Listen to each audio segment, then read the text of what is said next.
حج بیت اللہ کی شکل میں اللہ تعالی نے مشروع قرار دیا. جو اسلام کا جو بڑے ارکان اسلام ہیں، جن پر اسلام کی عمارت، اسلام کی بنیاد قائم ہے، جو اعمال اور جو ارکان اسلام کے ستون کی حیثیت رکھتے ہیں، اللہ تعالیٰ نے اس میں حج بیت اللہ کو بھی رکھا. حضرت عبداللہ ابن عمر رضی اللہ تعالیٰ عنہما کہتے ہیں کہ رسول گرامی صلی اللہ علیہ وسلم کو میں نے ارشاد فرماتے ہوئے سنا کہ اسلام کی عمارت، اسلام کی بنیاد 5 چیزوں پر قائم ہے، جنہیں ہم اور آپ شریعت کی اصطلاح میں اپنی زبان میں اسلام کے ارکان سے تعبیر کرتے ہیں.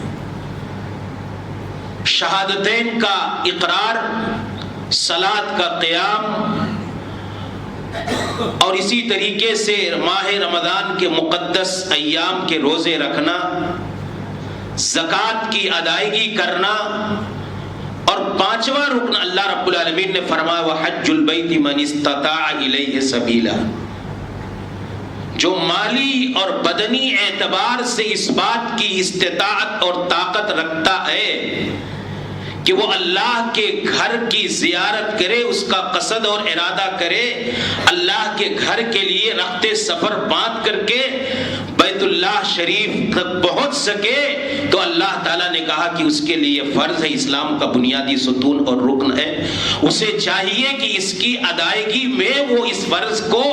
ادا کرنے میں اللہ تعالیٰ کے حکم کی تعمیل کرے، کسی طرح کا کوئی ٹال مٹول نہیں. اور اگر کوئی قصدن عمدن جان بوجھ کر کے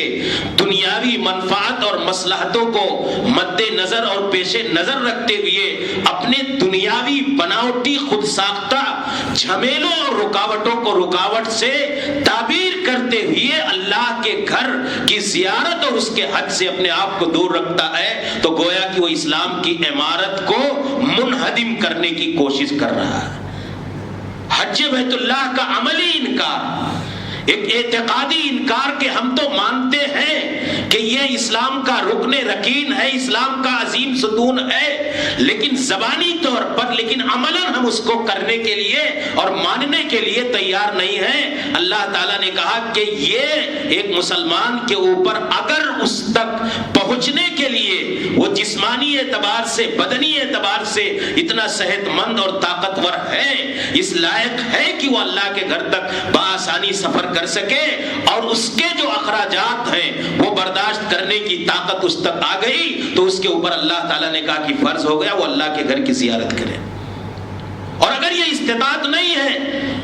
تو اللہ تعالیٰ نے کہا کہ پھر وہ اللہ کی بارگاہ میں معذور ہے، اس کے اوپر فرض نہیں ہے. فرضیت کی استطاعت اللہ تعالیٰ نے شرط لگا دی، تو اس لیے اسلام کا بنیادی ستون ہے. اور اللہ رب العالمین نے کہا کہ ہر مسلمان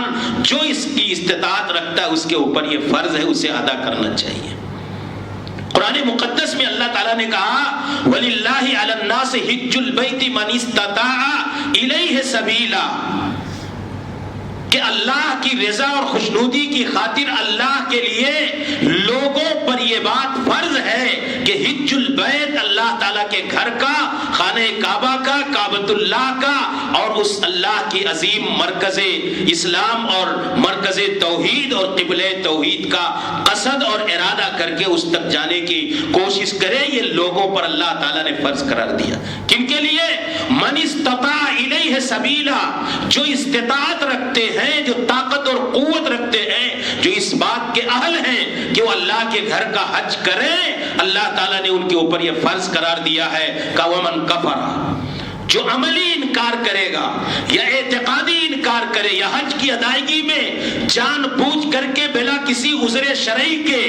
اس سے عملاً انکار کرے اور دوری کا راستہ اختیار کرے، تو اللہ کی ذات کو کوئی فرق نہیں پڑتا. اللہ تعالیٰ اس کا محاسبہ جو اس کو اس نے طاقت دی تھی، قوت دی تھی، وہ اللہ تعالیٰ کرے گا. لیکن اللہ کی ذات پر کسی آدمی کے حج نہ کرنے سے اللہ تعالیٰ نے کہا وَمَنْ كَفَرَ فَإِنَّ اللَّهَ غَنِيٌّ عَنِ الْعَالَمِينَ، اللہ تعالیٰ ساری دنیائے انسانیت اور سارے لوگوں کی، پورے عالمین کی عبادت و بندگی سے اس کی ذات پر کوئی اثر نہیں پڑتا، وہ بے نیاز ہے۔ اللہ کو ہم کوئی فائدہ نہیں پہنچاتے، اللہ کی ذات پر کوئی اثر پڑنے والا نہیں ہے۔ اللہ تعالیٰ نے کہا کہ یہ حج بیت اللہ ہر صاحب استطاعت پر اللہ تعالیٰ نے فرض قرار دیا ہے۔ یہ جو مہینے جن سے ہم گزر رہے ہیں، ابھی موسم حج آ رہا ہے، بہت سارے لوگوں کے رشتہ دار، قرابت دار اور تعلق اور دوسرے متعارفین اللہ کے گھر کے حج کرنے کے لیے جا رہے ہیں۔ یہ بڑا عظیم موسم جو اللہ تعالیٰ نے مسلمانوں کو نیکیوں کے اور اللہ کے اس قبلہ کعبہ کے اور گھر کی زیارت کے طور پر ایک عظیم عالمی اللہ تعالیٰ نے تیوہار رکھا ہوا ہے، یہ آنے والے ایام میں ہے۔ الحج اشہر معلومات، جو اللہ کی بارگاہ میں متعین ایام اور مہینے اور اللہ کی طرف سے منتخب مہینے ہیں، اس حج کے مہینے میں ذوالقعدہ میں ہم داخل ہو چکے، اور جس مہینے میں حج ہوتا ہے اصل حج، وہ 5-6 ایام یہ ذوالحجہ کے مہینے میں آپ سارے لوگ جانتے ہیں۔ تو میرے بھائیوں، اسی لیے اس عظیم ستون جو اسلام کا بنیادی رکن ہے، اس کے حوالے سے ہمیں حساس ہونا چاہیے۔ آج ہماری صورتحال کیا ہے؟ کتنے سارے لوگ ہیں فیصد اور پرسنٹیج کے اعتبار سے کہ طاقت اور قوت کے اعتبار سے اس بات کے حل ہیں کہ وہ اللہ کے گھر کا حج کریں، خانہ کعبہ کی زیارت کریں، اس کا قصد کریں، اس کے لیے رخت سفر باندھیں اور اللہ کے اس عظیم ترین رکن اسلام کی ادائیگی میں اپنے فرض منصبی سے بری الذمہ ہوں۔ لیکن دنیاوی رکاوٹوں اور دنیا کی بناوٹی تمام رکاوٹوں کو ہم مد نظر رکھتے ہوئے اپنے ان سارے اللہ تعالیٰ نے جو اس کے فضائل رکھے ہیں، جو اللہ تعالیٰ نے وعیدیں سنائی ہیں، جو اللہ رب العالمین نے ہمیں اس کے نہ کرنے پہ سخت عذاب کی دھمکیاں دی ہیں، ان ساری چیزوں سے غافل ہو کر کے ہم اپنی چاہت اور اپنے فیصلے اور اپنی ثوابدید اور اپنے حالات کے اعتبار سے اس ادائیگی کے حوالے سے عمل کرتے ہیں، جو کہ بہت بڑی کوتاہی ہے، بہت بڑی غفلت ہے۔ اللہ تعالیٰ نے کہا اس کے فضائل بے شمار رسول گرامی صلی اللہ علیہ وسلم نے بیان کیے، کہا کہ یہ ایک عظیم عبادت ہے۔ اگر بندہ اگر اللہ کے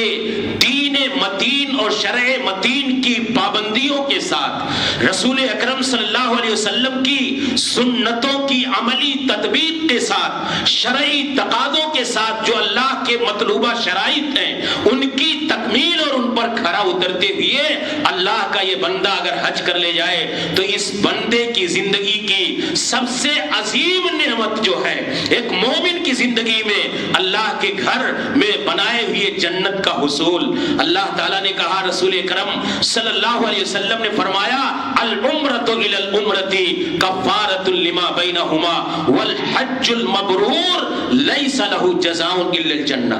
لیس لہ جزاء الا الجنہ۔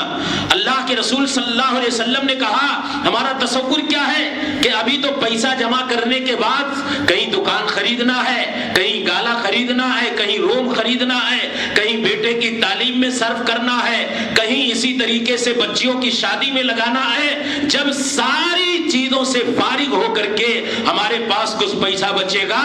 تب اس فریضے کی ادائیگی کے بارے میں ہمارے یہاں فکر دامنگیر ہوتی ہے۔ یہ شریعت کی بہت بڑی مخالفت ہے۔ یہ دنیاوی رکاوٹیں بچیوں کی شادی اور دنیا کے اپنے بنائے ہوئے اخراجات کی تکمیل کے لیے استطاعت و طاقت کے باوجود بندہ اگر اللہ کے گھر کا حج نہ کرے تو اللہ کے ہاں بہت بڑا مجرم ہے۔ رسول اکرم صلی اللہ علیہ وسلم نے اس کے فضائل امت کو اس لیے بتائے کہ امت کے اندر رغبت پیدا ہو، شوق پیدا ہو، اور جو جنت کے حریص ہیں، جو جنت کے خوگر ہیں، جو اللہ کی جنت کے پانے کے لیے بے چین لوگ ہیں، وہ اللہ رب العالمین کے ان احکام کی تعمیل کریں۔ رسول اکرم صلی اللہ علیہ وسلم نے کہا ایک عمرہ دوسرے عمرے کے درمیان کا جو یہ دونوں عمرے ہیں کوئی کوئی بھی گناہ ہو، یہ دونوں عمرے اپنے مابین گناہوں کا کفارہ بن جاتے ہیں۔ والحج المبرور نیکیوں سے بھرا ہوا، بر سے، اللہ کے تقوی، اللہ کی خشیت، اللہ کے خوف اور اعمال نیکی سے بھرا ہوا یہ حج، اللہ تعالیٰ بندے کو اس ایک حج مبرور